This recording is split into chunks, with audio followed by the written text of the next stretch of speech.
1215. Like, as a date? That's the date. Oh, wow. Dates are not the be-all, end-all. You don't have to know all the dates. You need to know chronological order. And for like, bless you, there's two pipes. You gotta use both of them independently. Can't use them at the same time. For American history, I feel like you ought to know decades. Like the 20s, the 30s. What happened in the 30s? The Depression. And then 40s is World War II. I mean, we ought to have some idea of the decades. But 1215 is a big year. I don't expect y'all to know this date. But 1215, yes, Runnymede was the name of the town. Now I'm going to tell you what I've always taught, and I've always said, if you're ever going to write a master's thesis on the Magna Carta, don't write it based on the story I'm telling you, but I'm not lying to you. And then I went today and actually looked up exactly what happened, and I'm not that far off. I was pretty close. Runnymede. Is that a Texas town? No. Cut and Shoot is a Texas town. That makes sense. Runnymede is an English town. That sounds English. Runnymede. It's a guy named King John. Now, king names in England, there's about 4 of them, and then they have like Roman numerals after them, so it doesn't make any sense. But King John, I guess he's the first one. I don't know. King John got invited to a barbecue at Runnymede by all the nobles, the lords, the vassals, the upper crust. He showed up because he likes barbecue. He walks in the building and they all pull their swords out. All these swords are like right there by his throat, and they said, "You're going to sign this." And he goes, "Okay, I'll sign it." And King John signed the Magna Carta.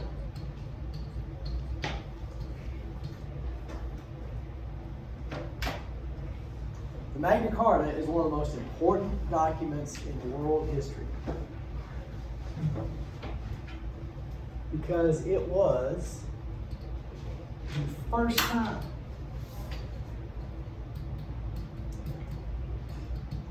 that a king or a government, now remember, this is right in the heart of the divine right theory days. What's divine right theory? King's put there by God, you can't question the king. He's a big shot. First time the king or the government gave up power.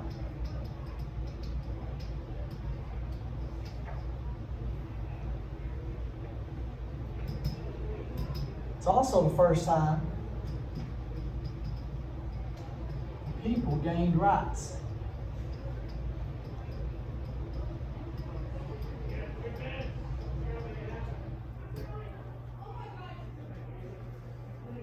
This is the start of America. This is the start of individual rights. This is the start of freedom. It's also the start of limited government.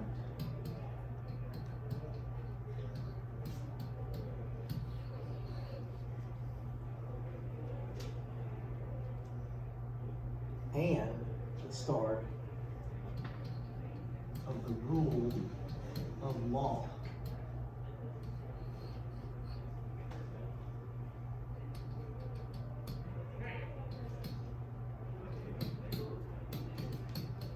These are the two foundations of our government. And it started with the Magna Carta. Limited government, that it's not all powerful, and the rule of law, which the law is what limits the government. The Magna Carta limited the king's power. The king had to answer to this document. He had to answer to the law.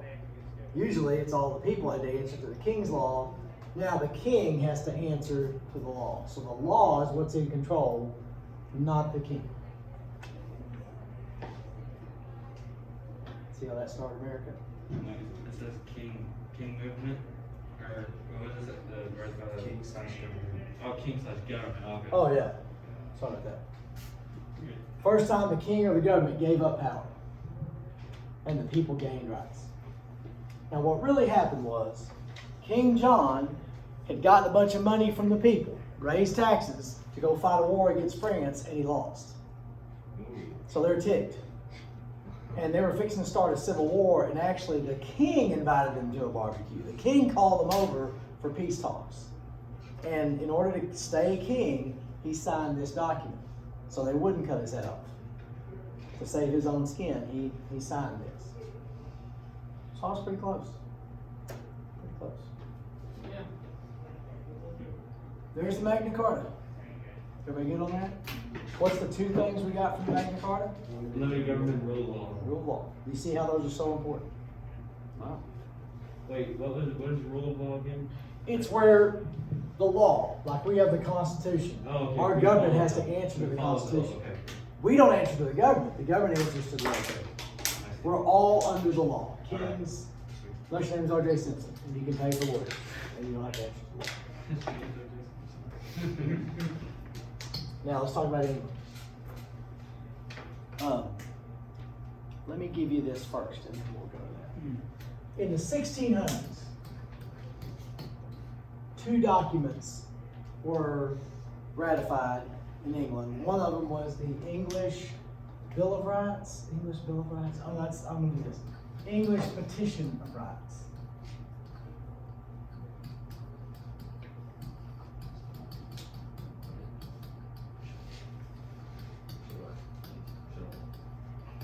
This is like the 1620s or so. And, well, let's do that one first. We'll do that first. They passed this document. And this document said that the king had to ask Parliament, always put Parliament, to raise taxes. Now that group of men that forced King John to sign the Magna Carta really was the beginning of Parliament. They were the lords, they were the vassals, they were the upper crust, and they got the king. Is that still rolling? Because it wasn't rolling earlier. Yeah, it's totally. All right. They became Parliament, the House of Lords. By this time, you got the House of Commons, which is the elected representatives of England. So when we say Parliament here, what are we really saying?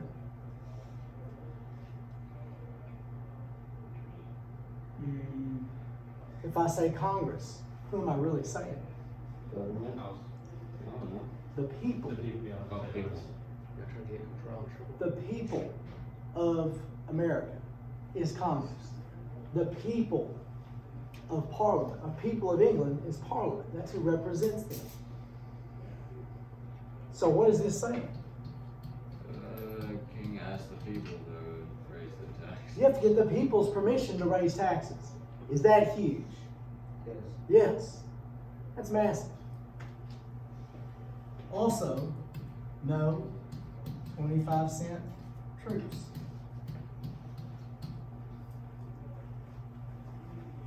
What does that mean? No quartering. No quartering troops. What does it mean to quarter troops? They can just walk into your house. But if you're the government, I get it. You're strapped for cash. Who are the people defended? You, the people. Like the troops are defending the people. Yeah, just go find a house to stay in. You're protecting them. Might as well eat their sandwiches and track them out of their house. This said no. Troops cannot be housed in citizens' homes. Also, there was no jail without what?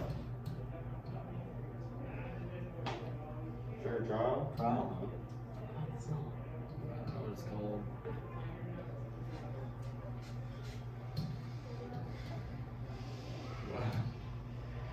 Oh my gosh. Pens never had this trouble before computers.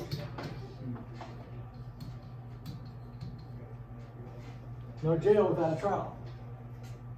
Before, if the king didn't like you, he'd just throw you in jail and didn't have to have a reason. Now there's got to be a reason. Also, no, we are Fox Sports. Never had that happen. We are America. Marshall. Oh, we are Marshall. Okay. We are. Marshall. Yes. Yeah. Martial law. That's the first time ever that's happened. It is. Literally, there's always been one person that popped up Marshall. Of course, I haven't watched that movie. this morning the only one was Spacer in first period. The only one was Trey in third period. They go to my house. I thought we were saying we are Fox Sports. We are Southwest. What's martial law? Anything that can't happen will happen. Curfew. Yeah, the military comes in, the government comes in, shuts everything down, curfew, nobody can be on the streets. They try to keep order. No martial law without an emergency. Weren't they starting the new martial law up in, Yes. up in Boston, or is it In Boston area? Wisconsin, Is where it the riots were going on. Yeah. Yeah. Now, Boston, yes, from the revolution. Martial law. Y'all were getting this. Yes, they were quartering troops.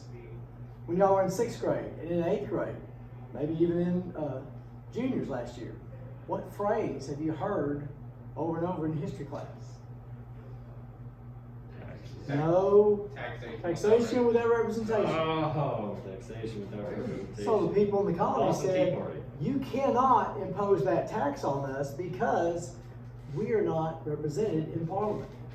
Mhm. And the government said, well, Parliament passed it. And they said, we didn't have anybody there. They said, wherever you were from, there's a Parliament person from there. So yes, you're covered. From England's perspective, they follow the law. King asked Parliament. Parliament said yes. The colonists said, we're not in Parliament, but we're English citizens. They quartered troops in people's homes in Boston. They threw people in jail without a trial. They did all this. And that's what ticked the people in Boston off. We are English citizens. They knew their rights. Being an English citizen meant something. If you were going to live anywhere in the 1600s and 1700s, it would be England. Because you had rights, the economy was booming, and your military was the strongest in the world. That was the place to live. And the colonists said, look, you're not doing right. You're breaking the law. And then there was another one that came along, the English Bill of Rights, late 1600s.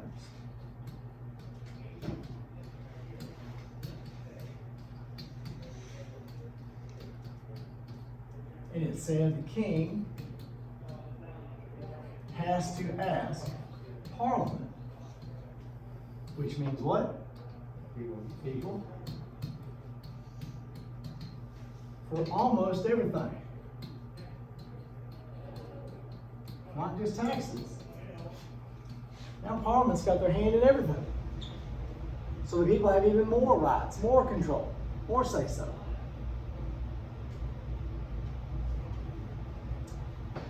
King could not mess with elections or meetings. In the past, if the king didn't want this person to win the election, he'd have him arrested. It's hard to win an election if you're in jail and can't run. Didn't like what Parliament was doing. Dissolve Parliament, get rid of it, start over. This saying, no, you can't do that. And in the colonies, the king did eliminate some colonial legislatures. Said, y'all done. Oh, in Parliament, you had free speech. You could not be arrested.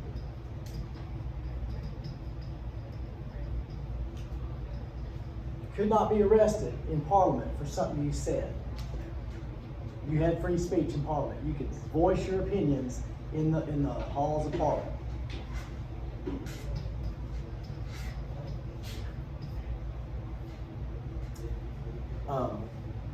Today in our Constitution, we'll look at this when we get to it. If you're, let's say they find you're a representative. Say you're a senator. They find a dead body in your apartment. They cannot come in the Senate and arrest you. They're waiting outside the door. When the meeting's over, you're arrested.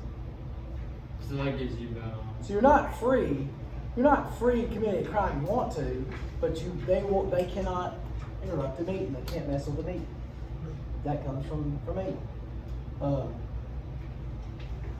Free speech. You can't be sued. In America, you cannot be sued for anything you say on the floor of Congress. Now, okay, I wonder if you say libel and slander. Y'all ever heard of that? If you're arrested and the newspaper says co-trial murders student, they can't say that. Why not? What has there not been? There's not been a trial. Hadn't been a trial. You can say teacher arrested for murdering student, but you can't say. So I don't know if you could do that kind of stuff on the floor of Congress. But anyway, so now back to England. As English citizens, you got it made. You have rights. They are protected. You have a good economy. You got military protection. It's where you want to be. Are things great in America right now? No. But there's not been many times where it has been great. There's always been crap. There's been some horrific times. This is not the worst times in America. I would say the Civil War probably ranks up there a little higher than there's not thousands of people dying a day. We're not there yet. Things aren't great, and there's been times when things are bad. Think of what it would take for you, say we show up at Galveston. There's no maps, okay, so we don't know anything. And there's a boat that's leaking and just barely floating and says, we're going to go somewhere. You want to go? We're getting on this boat. We don't know where it's going to go. We're hoping to go this way. We're hoping to find something. We know there's something out there. We don't know when we'll get there. We don't know what the weather's going to be like on the way. But yeah, come on, let's go. I'm not leaving. Because the trip's liable to be worse than what I've got right now. Even if it's a perfect boat ride. The water. Okay, a barrel of water. Water doesn't go bad, but it can get messed up. And by the time, say it was a 6 to 8 week trip, maybe even 3 months, depending on the weather. 2-month-old water sitting in a barrel, it might be chewy after a while. The food, maybe the first couple, 2 or 3 days, relatively fresh. After that, I think sea air would do some stuff to the food. It'd be hot, it'd be cold, it'd be rainy, it'd be dry. It'd just be an awful. Then when you show up, you got to dig a well or find some water, or if it's raining, build or find some kind of shelter somewhere. If you're hungry, find some food. Plus you got maybe some native tribes that don't really like you being there. But they left. They came here anyway. With all the good things in England, that's how bad it was. Why would people choose to leave all that in England to go to this unknown place?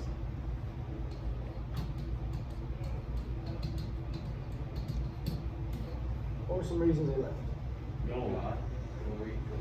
Well, that's the explorers, but they did want to have fun. Some of them needed some opportunity.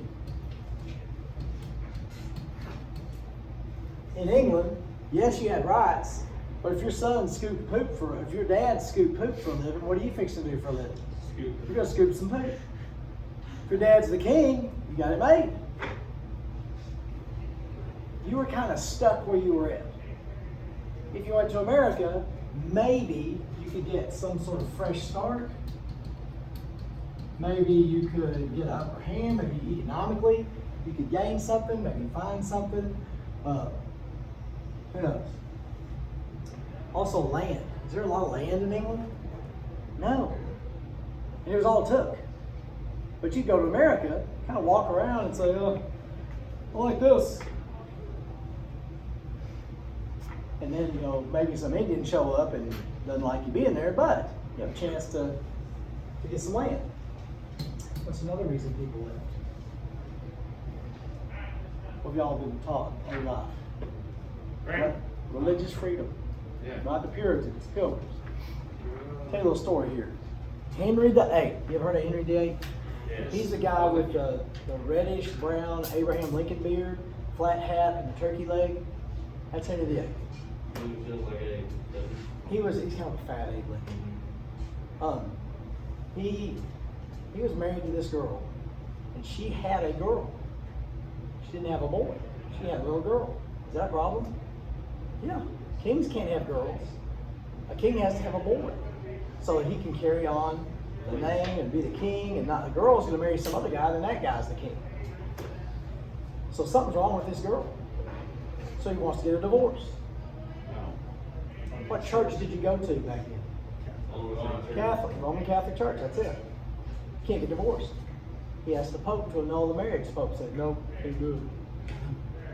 So he goes home, takes over the Catholic Church in England. Is that a big deal? Yeah, turns it into the Church of England. Now, it's way bigger though. It took a lot to do that. Almost a war type deal.